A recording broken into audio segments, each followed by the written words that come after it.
반갑습니다.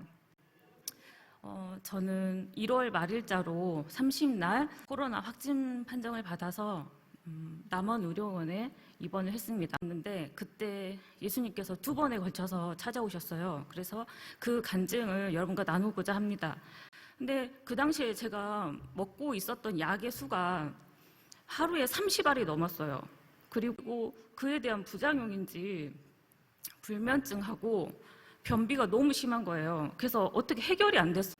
정말 지쳐 있었어요. 그리고 또 그날도 새벽에 잠이 자꾸 깨는 거예요. 2시쯤. 그런데 바람 소리에 깼어요. 바람 소리에 깼는데 그때 정확하고 또렷한 음성으로 하나님을 믿으니 또 나를 믿으라, 그 말씀을 주신 거예요. 오른쪽 귀에서 분명하게 들렸어요. 그래서 제가 그때 그 순간 알겠어요 하나님, 제가 믿을게요 하고 바로 그 전까지도 잠을 못 자서 고민하고 있었던데 바로 잠에 빠져버린 거예요. 한 3시간 정도를 잤던 것 같아요. 왜냐면 저희가 하루에 3번 발열 체크하고 또 혈압 체크하고 그리고 또 맥박까지 재야했기 때문에 그 시간 때문에 어쩔 수 없이 일어나는 상황이었거든요. 그래서 잠을 자고 있는데 같이 있던 친구가 그러는 거예요. 언니가 창문을 열어놨어요? 그런 거예요. 아니, 나 그래서 했더니 언니 눈이 왔어요? 그러는 거예요. 그래서 뭔 눈이야? 그래서 그 밤에 제 창문 쪽에서만 창문이 열려 있었던 거예요. 계속. 그러니까 제가 8시 넘은 시간까지 있었으니까 거의 한 6시간 가까이가 눈보라가 칠 정도로 추운 밤이었는데 창문이 열려 있었던 거예요. 그리고 나는 그 바람을 맞고 시원하고 너무 잠을 잘 잔 거예요. 그래서 소름이 끼친 거예요. 그래서 이게 뭐지? 그러면서 근데 갑자기 그 말씀이 생각이 나는 거예요. 그래서 그 말씀을 계속 묵상하는 가운데 제가 그 발열 체크를 했거든요. 근데 발열 체크를 했는데 40.5도가 나오는 거예요. 다시 쟀는데 역시 40.5도, 3도 이러는 거예요. 그래서 같이 있는 그 동생한테 야, 너 한번 재봐. 그랬더니 36.6도. 제가 지금 열이 있는 거잖아요. 그래서 제가 물어봤어요. 아무리 몸을 봐도 열이 없는 거예요, 나는. 그래서 너 내가 아파 보이냐? 그랬어요. 그랬더니 언니 너무 멀쩡해 보여요. 그러는 거예요. 그러고 나서 이제 계속 그 말씀이 생각나는 거예요. 그래서 요한복음 14장 1절의 말씀이었어요.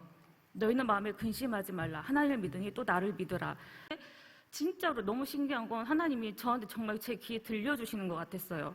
그래서 참 신기하다. 근데 왜 나는 열이 계속 있을까? 저는 열에 집중을 했어요. 나는 열이 떨어지는 게 먼저 급하니까 빨리 복귀하고 싶은 마음도 있었고 그래서 그렇게 생활하다가 그렇게 잠이 들었어요. 근데 다음날 새벽 2시 정말 살아계신 예수님이 직접 찾아오셨어요. 그때도 누워있던데 2시 그날 그러고 누워있는데 제가 그랬어요. 그 말씀을 묵상하기 시작했어요. 너희는 마음에 근심하지 말라. 하나님 믿으니 또 나를 믿으라. 내가 내 아버지 집에는 거할 곳이 많도다. 그렇지 않으면 너한테 일렀으리라. 내가 너를 위해서 처소를 예비하고 가노니 처자가 예비된 대로 너를 다시 데리고 와서 너와 함께 그곳에 있게 하겠다라고 말씀하셨어요. 근데 그 말씀을 제가 묵상을 했잖아요. 근데 예수님이 그 말씀을 저 귀에다 들려주시는 거예요. 그래서 예수님이 옷을 보여주셨는데 얼굴은 볼 수가 없었어요.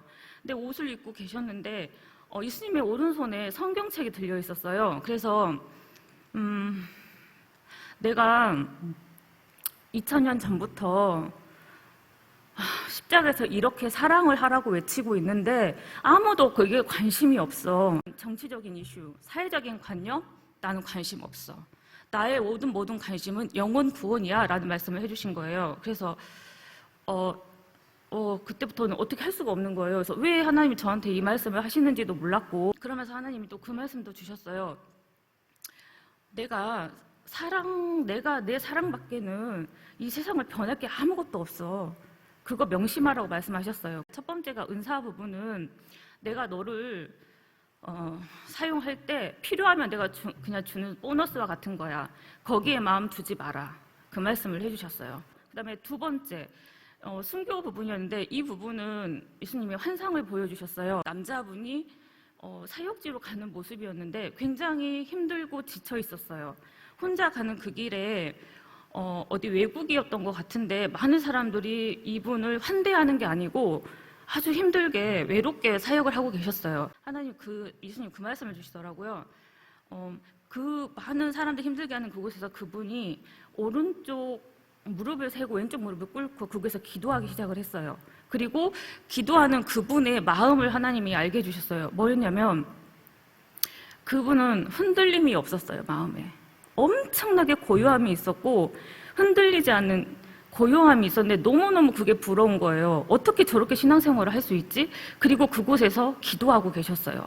그러자 그 옆에서 막 그렇게 힘들게 했던 사람들이 잠잠해지는 환상을 보게 해주셨어요. 그리고 하나님은 마지막 시대다 하더라도 아무에게나 순교를 허락하지 않는다는 걸 알게 됐어요. 그리고 순교는 하나님의 사랑을 깨닫고 그 사랑을 지키는 자, 그 목숨을 다 하나님을 사랑하는 귀한 사람들에게 허락되는 것이고 그분들은 진짜로 감사함으로 그 직분을 감당하고 있었어요. 그 마음을 알게 해주시는데 성경에 나왔던 스테반 집사님이 돌에 맞아 죽었을 때 그런 마음이었겠구나라는 생각을 주신 거예요. 그리고 나서 또 하나님이 바로 말씀해 주셨어요. 미라야, 내가 너를 사랑하는 거 알지? 내가 사랑하는 것만큼 너 가서 네가 사랑해. 내가 원하는 게 그거야. 내가 너를 보낸 이유는, 이 땅에 보낸 이유는 다른 거 없어. 내 제자가 되어서 사랑해라. 내 사랑을 그대로 전해. 그리고 네가 그 일을 했으면 좋겠어. 네가 세상에 온 목적이 그거야. 그렇게 말씀해 주셨어요. 그리고 예수님이 이제 가셨어요. 이제 방문을 마치셨는데 그 다음부터 얼마나 마음에 기쁨이 오는지 그 짐덩이가 떨어지니까 마음이 기쁜 거예요. 다윗이 언약궤가 들어왔을 때 바지춤이 내려가는 것도 모르고 기쁘고 날뛰었잖아요. 그 감동이 저한테 오기 시작한 거예요. 누워 있어서 움직일 수 없는 저에게 하나님 너무 감사합니다. 제 삶에 진짜 찾아오셨네요. 저는 제 평생 하나님 못 만날 줄 알았어요.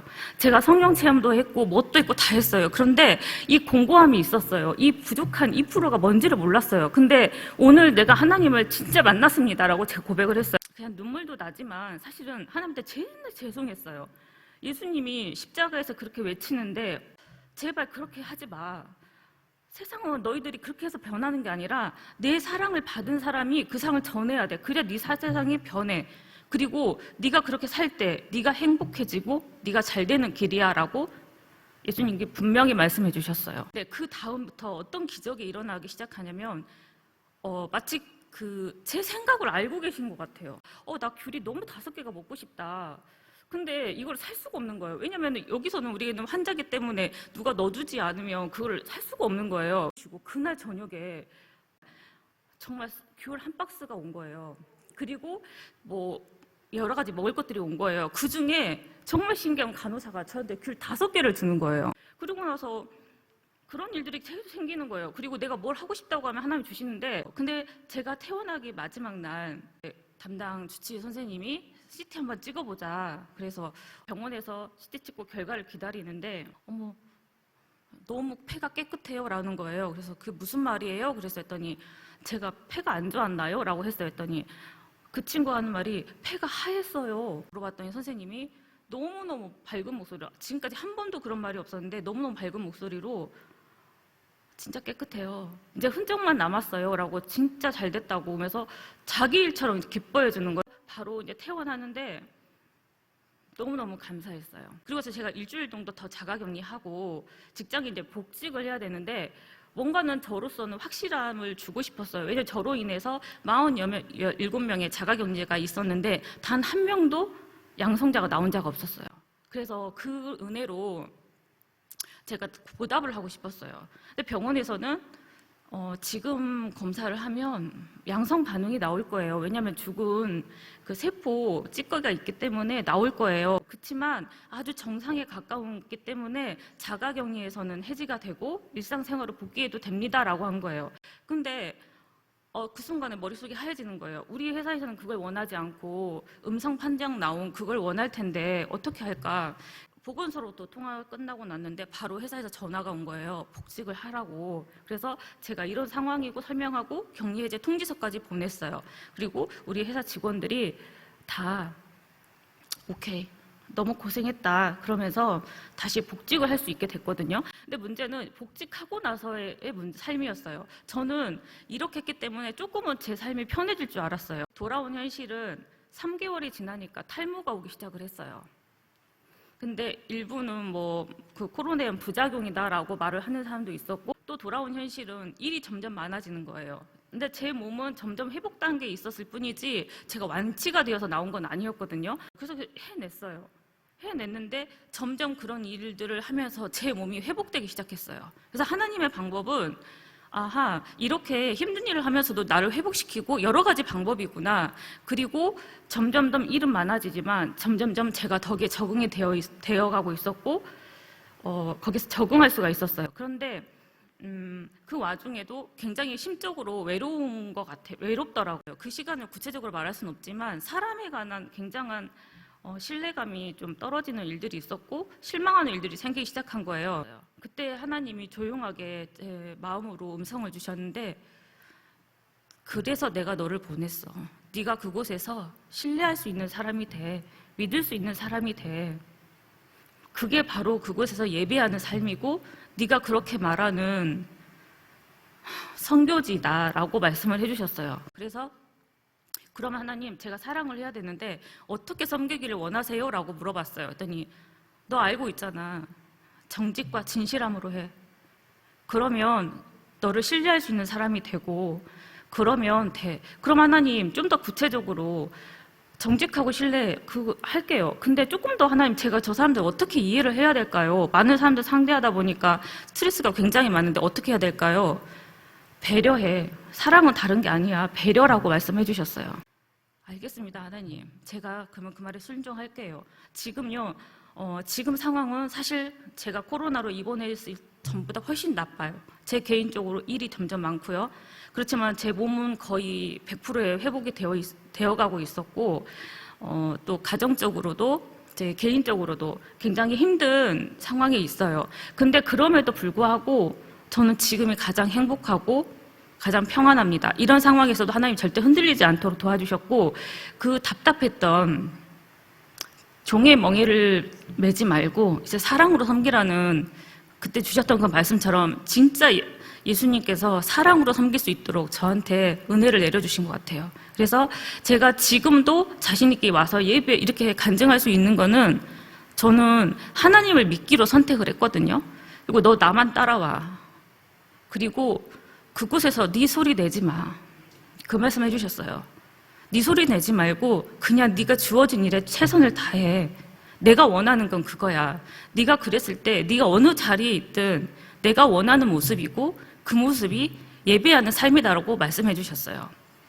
그래서 제가 너무도 지금은 감사합니다. 제가 30년 넘게 이렇게 신앙생활을 했거든요. 제가 그 세례를 받고, 근데 그 30년 동안 지금이 가장 행복해요.